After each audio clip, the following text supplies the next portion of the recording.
नमस्कार मंडळी, मी तुमचा लडका सुचित जाधव. तर नवीन एक्सप्लोर साठी आपण इथे आलेलो आहे. हे भाऊ केवढा मोठा खड्डा आहे. अरे त्याला मरू दे, ती एक काही नेहमीच आहे. तुला एक असा पॉइंट दाखवतो भावा की तू बघूनच मन तुझं प्रसन्न होईल. आता कोणता पॉइंट आहे हे मी तुम्हाला खालीच सांगणार आहे, तर चला माझ्या बरोबर. मित्रांनो, आपण आलेलो आहे बॅडमिंटन पॉइंटला. जर तुम्ही महाबळेश्वरला येत असाल आणि बॅडमिंटन पॉइंट तुम्हाला जर माहिती नसेल तर पूर्ण माहिती आम्ही देणार आहे. तर चला माझ्या बरोबर.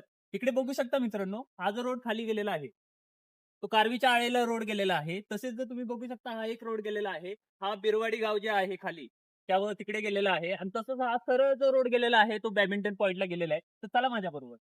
मित्रांनो, आपण फायनली आलेलो आहे बॅडमिंटन पॉइंटला. बघू शकता हा बॅडमिंटन पॉइंट आहे, कशा प्रकारे दिसत आहे. हा इंग्रजांच्या काळात बांधलेला पॉइंट आहे. तर बघू शकता सुस्थितीमध्ये हा पॉइंट आता आपल्याला दिसत आहे. तर आतमध्ये चला आपण जाऊया आणि बघूया कसा आहे पॉइंट.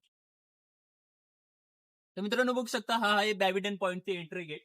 तुम्ही इथून आतमध्ये येऊ शकता. बघू शकता आतमध्ये कशा प्रकारे याची रचना केलेली आहे. चारी बाजूला आपल्याला झाडी दिसत आहे.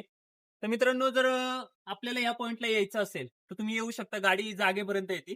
मित्रांनो, या पॉइंटचा थोडक्यात इतिहास जाणून घेऊया. हा पॉइंट बनवण्यामागची पार्श्वभूमी अशी आहे की जेव्हा इंग्रज अधिकारी किंवा कोणता वरिष्ठ अधिकारी यायचा महाबळेश्वरला व्हिजिट देण्यासाठी, तर शांततेच्या प्लेससाठी या पॉइंटचा उपयोग केला जायचा. पूर्ण इथे शांतता आहे मित्रांनो. तर सगळे जे इंग्रज अधिकारी असायचे ते या ठिकाणी मीटिंग किंवा तुम्ही गेट टुगेदर म्हणू शकता ते करण्यासाठी या पॉइंट वरती यायचे. तर सगळीकडे बघू शकता शांततापूर्ण प्लेस आहे. तर मित्रांनो, आपल्याला जर या पॉइंटला जायचं असेल तर बघू शकता हा आहे मेन तापोळा रोड. तापोळा रोडच्या राईट साईडला जर तुम्ही महाबळेश्वर वरून येत असाल तर हा रोड गेलेला आहे. तर ह्या रोडने तुम्हाला सरळ जायचंय.